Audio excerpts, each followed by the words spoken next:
Hello, you beautiful people. Thanks to a very generous donor for Christmas, I got a solar panel. Yay! This is a Canadian Solar 240 watt solar panel. As you can see, it's sitting on top of my bomb shelter, and yeah, I can't show you more because I'll give away my location, but the wires are fed down through the chimney there. And I am going to show you exactly how I set it up. So pause this for a second, I'll get back to you.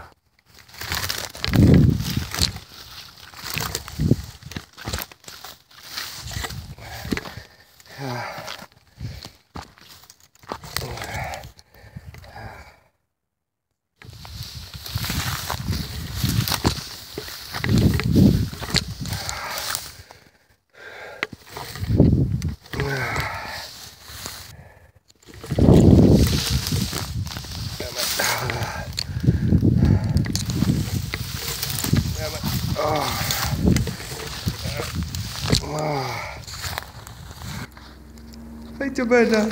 Hi, Savannah. Hi, did you miss me? Did you miss me? I was just outside. You could come with. Okay, go on, get a film.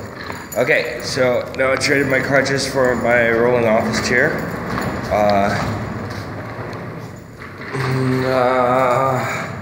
This is my solar setup. You can see the wires are coming through the chimney.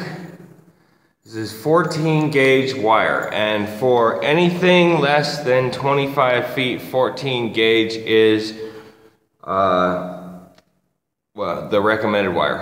After you go over 25 feet, running 12 volt current at 30 volts, you want to bring up the gauge of the wire to, it goes up every 2 gauge, it goes up 2 gauges per 20 feet. With electrical, up is down and down is up. 14 gauge, the next gauge up would be 12 gauge, and the next gauge up from that would be 10 gauge. I recommend going with the solid copper wire, but as you can see here, I used 14 gauge speaker wire for the bus bar. Okay, I'm not going to talk too much about the technical stuff. If you want to learn technical about solar and how much energy is actually created and all that, you can YouTube plenty of videos on that. What I'm going to show you is the basics of how to set up your own simple solar system for under $300, and you don't have to know a whole lot about solar. First, the solar panel. You want to, well, I mean, I'm getting 240 watts for $175, so you should be paying less than $1 a watt for a solar panel. Over here, you have an Mttp charge controller. And there are a lot of technical things that go with that, but basically to keep from overcharging your batteries, you want a charge controller. And an Mttp charge controller is the one that steps down your voltage from, like, if you're running over 24 volts from your solar panel, you need an Mttp controller. Steps it down to charge a 12 volt system. What I have is a 12 volt system. Okay, back away from the technical stuff. Simple, easy to read on the front. Your solar panel goes into these 2 slots. One has a plus, one has a minus, and it's labeled. You want to attach your battery first. Battery goes into these 2 slots, plus and minus. You just push the wires up in there, and then you tighten the screws. And your output, whatever you're going to power, goes through here. Now this has an overcharge protection so that it doesn't drain your battery too far. It will automatically shut off all your devices if your battery drops below 10.5 volts. And again, a plus and a minus. Now you can see what I've done here is I have created a bus bar.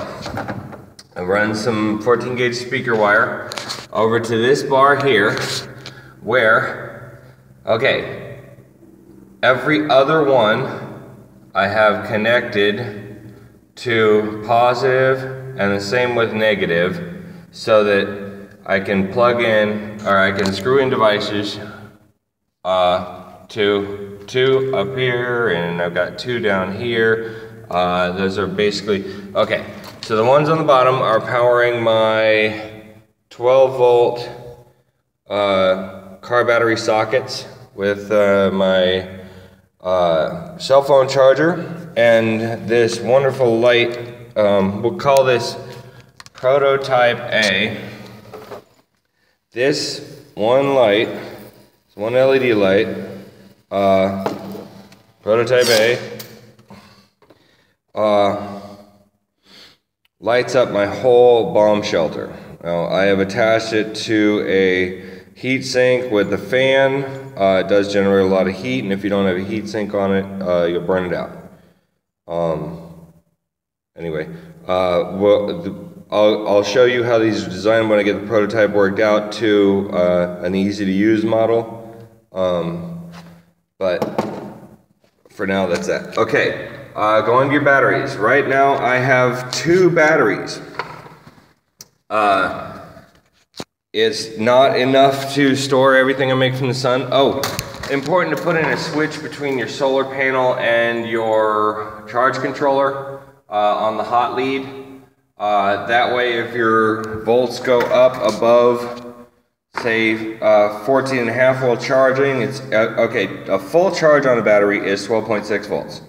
You can see I've got 12.8 on here, so I'm up above the amount of charge. But, again, I'm turning off the solar panel.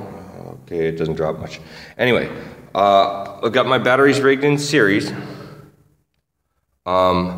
which means positive to positive and negative to negative. I wire them in directly and then cut a bit off the sheathing and loop the wire around the other negative terminal. And you can do this with as many batteries as you want. It keeps a 12 volt system. If you want to go to 24 volt, you want to run them parallel. But yeah, I'm not going to get into that right now. Okay, let's see if I can simplify this really quick for you. Solar comes in through the chimney, goes to a switch, comes down to the charge controller. The charge controller wires into the batteries. Oh, I have a digital voltage meter taped to the top and wired into the terminals on the battery so I can see exactly how much power I have. I've got 2 car batteries. The system really is designed for 8, but